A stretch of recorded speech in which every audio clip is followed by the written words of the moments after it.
Hello, അസ്സലാമു അലൈക്കും. എല്ലാവരും സുഖമായിരിക്കുന്നല്ലോ അല്ലേ? ഇപ്പോൾ ഇതേ മഴക്കാലമാണ്, സ്കൂളൊക്കെ തുറന്നു. അതുകൊണ്ട് തന്നെ ചുമയും ജലദോഷവും ഒക്കെ വരാനുള്ള സാധ്യതയും കൂടുതലാണ്. അപ്പോൾ അതിനൊക്കെ പറ്റിയ ഒരു ക്യാൻഡിഡ് റെസിപ്പിയാണ് കേട്ടോ ഫസേഹ കിച്ചണിൽ ഇന്ന് കാണിക്കാൻ പോകുന്നത്. അതിനായിട്ട് കുറച്ച് തുളസി ഇല കഴുകി വൃത്തിയാക്കി എടുക്കുക. പിന്നെ വേണ്ടത് ഇഞ്ചിയാണ്. അത്യാവശ്യം വലിപ്പമുള്ള ഇഞ്ചിയാണ് കേട്ടോ എടുത്തിട്ടുള്ളത്. അത് തൊലിയൊക്കെ കളഞ്ഞ് കഴുകി വൃത്തിയാക്കി ചെറിയ പീസസാക്കി കട്ട് ചെയ്തെടുക്കുക. പിന്നെ ഈ കട്ട് ചെയ്ത് വെച്ചേക്കുന്ന ഇഞ്ചിയും അതുപോലെ തന്നെ തുളസിയും ഒരു മിക്സിയുടെ ജാറിലിട്ട് നമുക്ക് നല്ല ഫൈനായിട്ട് അടിച്ചെടുക്കണം.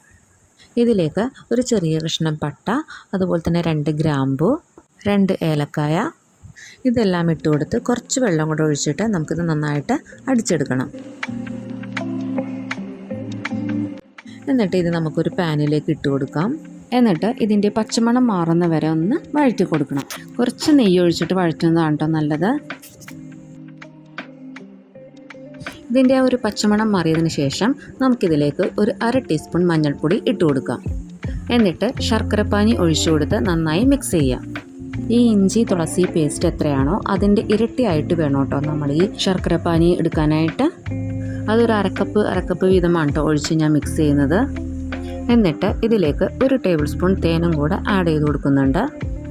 ഇതൊന്ന് കുറുകി വന്നു കഴിഞ്ഞ് കഴിഞ്ഞാൽ ഇതിലേക്ക് ഒരു 2 ടേബിൾ സ്പൂൺ പഞ്ചസാര ഇട്ട് കൊടുക്കുക. ഇത് സെറ്റായോ എന്ന് അറിയാനായിട്ട് ഒരു ബൗളിൽ കുറച്ച് വെള്ളം എടുത്തിട്ട് ഈ മിക്സിൻ്റെ ഒരു 1/4 ടീസ്പൂൺ ഈ വെള്ളത്തിലേക്ക് ഒഴിച്ചു കൊടുക്കുക.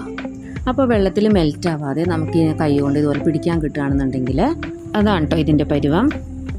ഫൈനലി ഫ്ലെയിം ഓഫ് ആക്കിയതിന് ശേഷം 1 ടീസ്പൂൺ നെയ്യും കൂടെ ഒഴിച്ചു കൊടുക്കാം.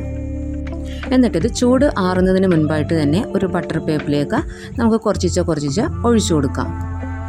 അതിന് മുൻപായിട്ട് ഒരു പ്ലേറ്റിലേക്ക് നമ്മൾ കുറച്ച് പഞ്ചസാര പൊടിച്ചത് വിതറിയിട്ടൊന്ന് മാറ്റി വെക്കണേ. എന്നിട്ട് ഇതുപോലെ ചെറിയ ബോൾസ് ആയിട്ട് എടുക്കുക. ബോൾസിൻ്റെ വലിപ്പം കൂടരുത് കേട്ടോ.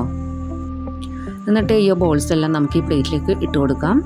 എനിക്ക് ഈ ബോൾസ് ആക്കാൻ ഒരു എളുപ്പത്തിന് വേണ്ടിയിട്ടാണ് കേട്ടോ ബട്ടർ പേപ്പറിൽ ഇങ്ങനെ ഒഴിച്ചു കൊടുത്തത്. അല്ലെങ്കിൽ ചൂട് കാരണം നമുക്ക് ഈ പാത്രത്തിൽ നിന്ന് ഡയറക്റ്റായിട്ട് ബോൾസ് ആക്കാനായിട്ട് ഇച്ചിരി പാടായിരിക്കും. എന്നിട്ട് ഇതിൻ്റെ മുകളിലേക്കായിട്ടും പഞ്ചസാര പൊടിച്ചത് വിതറി കൊടുക്കാം.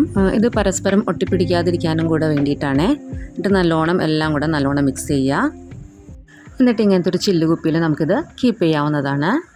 നമ്മൾ മെഡിക്കൽ ഷോപ്പിൽ നിന്നും കഫ് സിറപ്പ് മേടിച്ച് കഴിക്കുന്നതിനേക്കാളും ഇങ്ങനെയൊക്കെ ഉണ്ടാക്കി കഴിക്കുന്നതാണ് കേട്ടോ നമ്മുടെ ഹെൽത്തിനും ബെറ്റർ. അപ്പോൾ എല്ലാവരും ഇതുപോലെ ഒന്ന് ട്രൈ ചെയ്ത് ഫീഡ്ബാക്ക് അറിയിക്കുക. Thank you.